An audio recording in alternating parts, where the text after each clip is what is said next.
ఆడుదాం ఆంధ్ర అనే ఒక స్కామ్ ప్రజల దగ్గర నుంచి, ప్రజా సమస్యల దగ్గర నుంచి, ప్రజలు కళ్ళారా చూసిన దగ్గర నుంచి ఈ రోజు ఈ స్కామ్ ఎంత ఇంపార్టెన్స్ వచ్చిందనేది కూడా మనం అంతా కూడా అర్థం చేసుకోవాలా.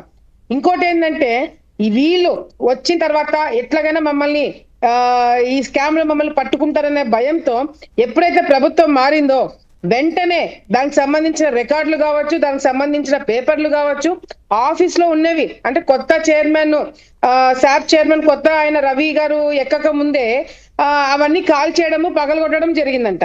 అంటే నిజంగానే వాళ్ళు తప్పు చేయకపోయింటే ఎందుకు రికార్డులు వాళ్ళు తారుమారు చేయాలా, ఎందుకు రికార్డులు వాళ్ళు కాల్ చేయాలని చెప్పి కూడా ఒకసారి ప్రజలందరూ కూడా ఆలోచించుకుంటే మనకు అర్థమవుతుంది. అట్లాగే మీరు కూడా పర్యాటక శాఖ మంత్రిగా పనిచేశారు మేడం, మీరు కూడా పర్యాటక శాఖ మంత్రిగా పనిచేశారు, రోజా గారు కూడా పర్యాటక శాఖ మంత్రిగా పనిచేశారు. ఎట్లా ఉండింది అప్పుడు?